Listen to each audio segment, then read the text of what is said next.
So I wanted to go over curves a little bit more, or just the adjustment layers in general. So what I decided to do is I went online and got a few images. Here's a nighttime image of some mountains, some daytime version of some mountains.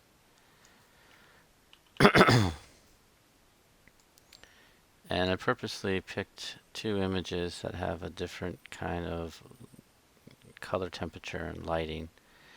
So what we want to do is I want to make this color scenario into these pieces. So what I figured I would do is let's just take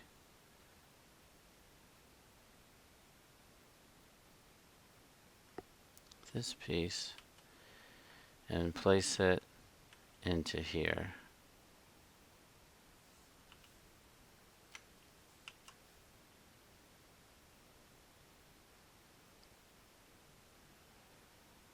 So just doing a wand selection.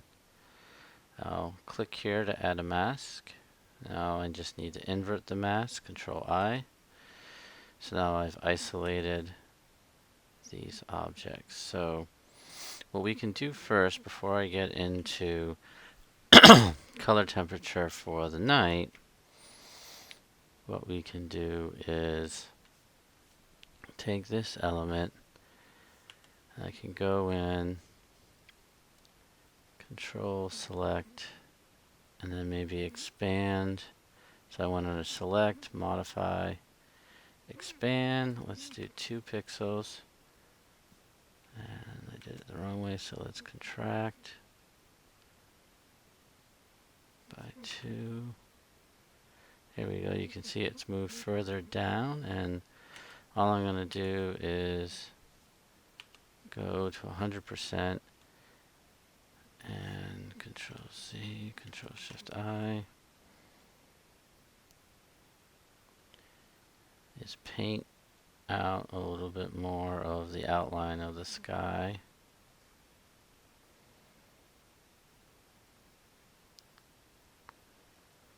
Gets a little better. Let's expand. There we go. That should get rid of more of that edge. Now you can paint it, or you can just do edit, fill, and black is selected 100%, and it'll fill everything within there. Control D. So now we've got a better placement. And what we can do is we can start adding our adjustment curves, our adjustment layers. So all I did was go down to the adjustment layers and select. So let's just do a straight curve from the beginning. Now right now that curve is not clipped to anything. So now if I make it darker or brighter, the curve is going to affect everything below it. Now there's a couple ways to work this way. You could select the layer that you're on, Control G, make a group, turn that group to normal, and now whatever you do is going to affect within the group. So that's one way. You can right click and then just delete group, and then just delete the group only so you still have the layers. The other way that you can have this curve affecting this layer is if you move your cursor between the two layers and hold Alt, you'll see a square with a curved arrow, and I'm just holding the Alt key. So the minute I hold the Alt key and I left click or click with my pen, it's gonna basically it's gonna link this curve to this bottom layer. So now if I turn off this layer, the curve is turned off as well because it's linked to it. So now anything that we do to the curve only affects that layer. So it's basically clipping the curve to that layer, so they can only affect that. Now another way to try to color temperature, move this element is over in the left hand corner. you have this select pixels. And you can see here, if you move anywhere within the image itself will tell you where the image is, values. So if I want to, lift this value, let me click over here. And if I click, I can move down or up in the value range. And the same thing can be done. I just go into the various channels, red, green, blue. And if I select over here, it'll pick wherever that color is on the chart. And basically you can affect it. So I'm adding more red, I'm taking red out, adding more red, taking it out. You can do the same on the green channel. So you're adding more, you're taking away. So you're adding green, you're taking away green. And then the same thing in the blue. So now I'm going more yellow. Here I'm adding more blue.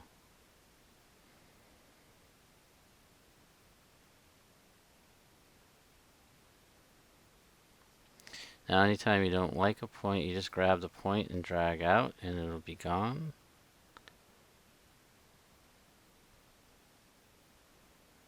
So here you can see I'm just grabbing the point and lifting. And it's basically just moving along the different cursors to see the different values. So like right here I'm in the shadow. So I'm going to move the shadow down, or I'm going to lift the shadows up. You can see right here, see I'm giving a little bit more light into the shadow area.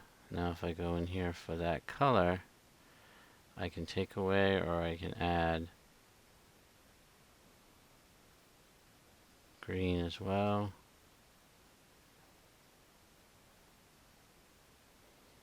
And then blue.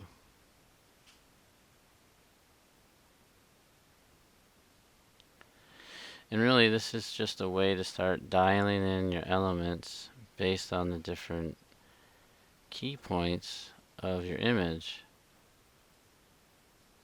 So going brighter, going lighter,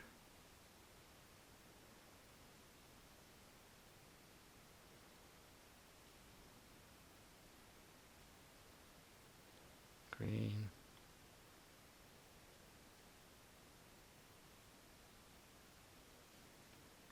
blue,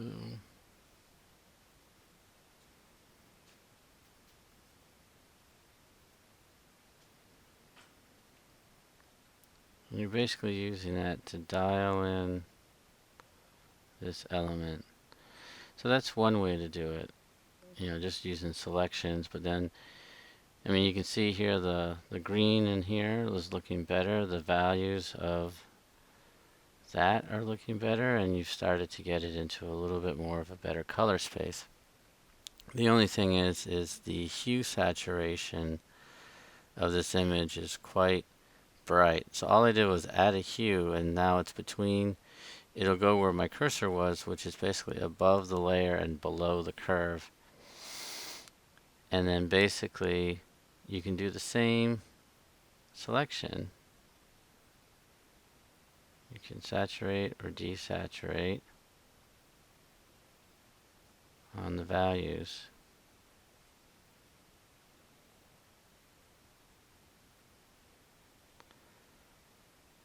And then let's go master.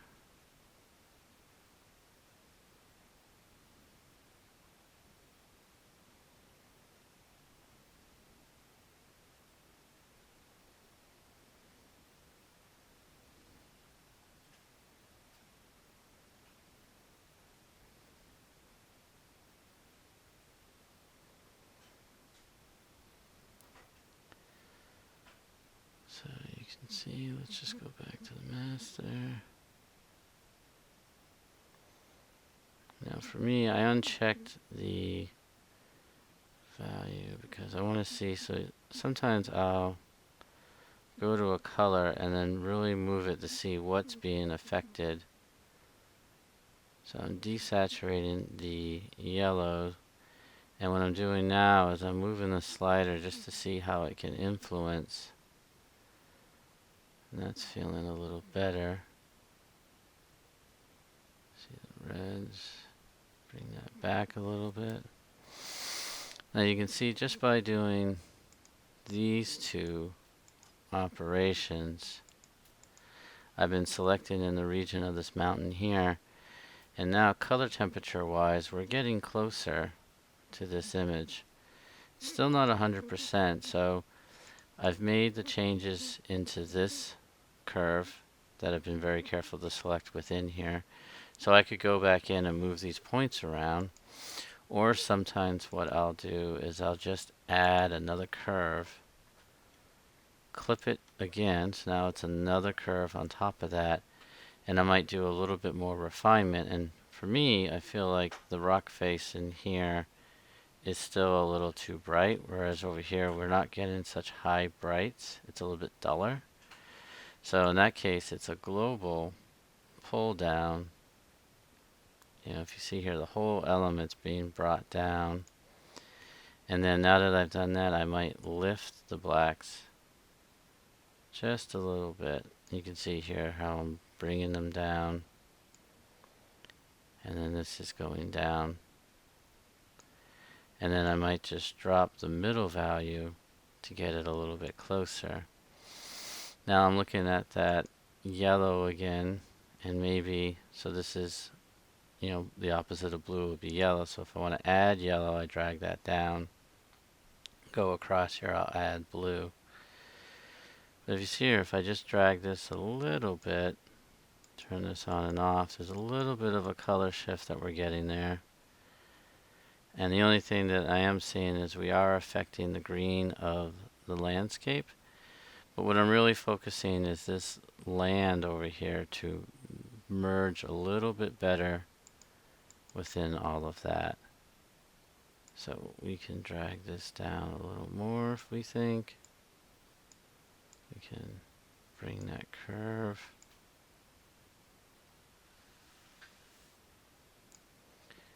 Yeah, something like that. And then you could even then go back in, add a little bit of red back in because it's gotten a little desaturated. You can see it's a tiny bit, but it's just that little bit to help merge it into it. So now if we wanted to use this piece, so now I can group these all together. I usually use the shorthand of CC for color correct, and I'll just say Butte. And then now you can move this element around. And now this is sitting much, much better to what this rock is doing. So now you could duplicate this, the group and everything. Now I can Control E and merge it and keep this as my original with all the layers, and then just start cutting up pieces to duplicate and use as clone or placement into the image. And the main part right here, this piece that's more in the distance still has a lot more red tones for being in the distance as the atmosphere goes through. So I'd want to go back in and treat this a little bit better to get a better feeling. Or I just cut this out and deal with this piece later. Now the same idea is what we can do when we bring in this piece. So this is what I like to call our reference image. So here's our reference image, and I want everything to have a nighttime feel now. So let me move this over. Let's go full screen. So now everything that I'm going to do in here is going to be global. So let me just move this a little bit over. Let's just make an empty group so nothing's in it. I'll blue tone it. And I'll do capital CC and I'll call it nighttime. And then now with the group selected, I'll add, let's say, a curve. I'll add, let's say, color. And then I'll add color balance. And I'll add a hue saturation. So I'm just literally filling this up with everything that I have, and then now all these are in here. So I'm going to turn each of these off. And this is still passing through, so everything's going to be affected through it.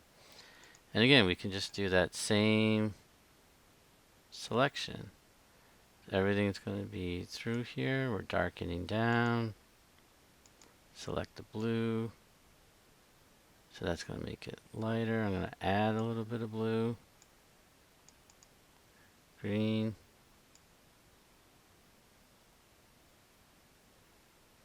Bring it up a little bit. Red. Take it down. You can see I did that there. Let's go in a darker portion. It's not much more. Let's go here. Oops.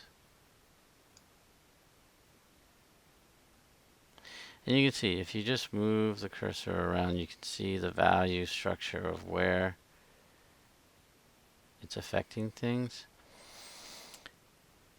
And then, let me move this all the way up. So this is a color fill that we'll get to. We can do the same thing here.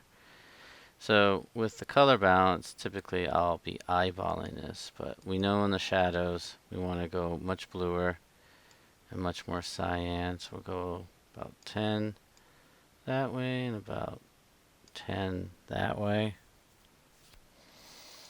And then let's say the highlights, we know we want to shift into that blue spectrum. Maybe a little bit that way. That seems good enough.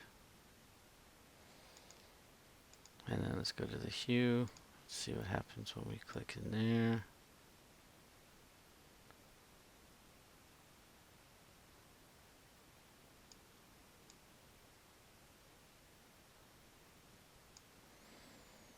Let me see if we do a global shift. So I'm looking at this and I'm looking at that and just trying to figure out what pieces to move. Now we can go back into this curve, or we can add another curve. Like I said, I typically will add multiple curves and kind of give it a name so that I know what's going on. And the main thing is, if you look in here, the contrast ratio of this is pretty low. So if we just drag the highlights down and raise, but don't go too much, because see how this gets milky? You've lost like information. And then now if I just kind of drop that, and now in the same way, if I go across, let's go up in that realm. Now if you drag the highlight up over the zone, and let's say you actually drag the curve on the bottom, you can see here, so you're affecting everything. Everything starts to have that hue. And that sometimes is not a bad thing, because you're basically trying to tint everything in this piece. And right now we're trying to globally tint that up. Same thing here with the highlights. Which way are we going? Are we going more magenta, or are we going more cyan? I'll do a little cyan. Maybe a little there. So you can see just with that curve, we're starting to get a much darker picture. Maybe we go a little bit darker there and a little bit more to get those values that we're seeing. Now obviously there's things that we can do. We can select the sky now and just do a masking on the sky to drop this down, because no matter what, the sky will still be a little bit bright. So we can go back in and add another curve. Lower that. Now I know by the numbers these are what I've added, so I could say that curve 3 is my night sample, and then curve 4 we could call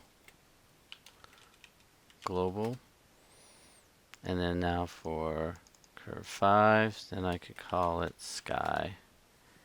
And then all I want to do is go back to the background, select the background,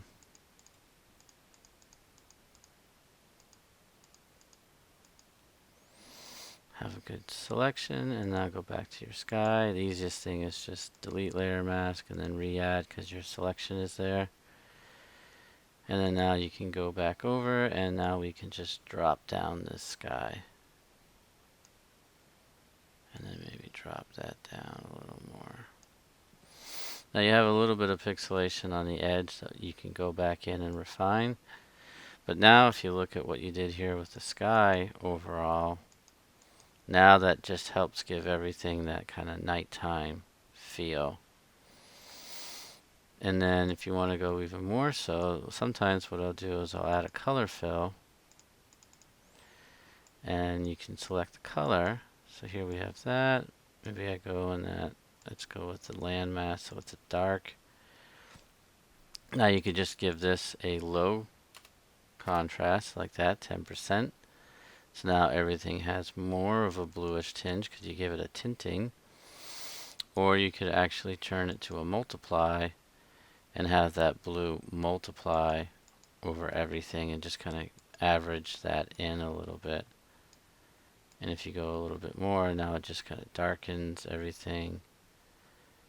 You know, maybe 20% would be enough. And the nice thing with this being a color fill is you can just double click and interactively move the color wherever you want it. You know, you can go red now.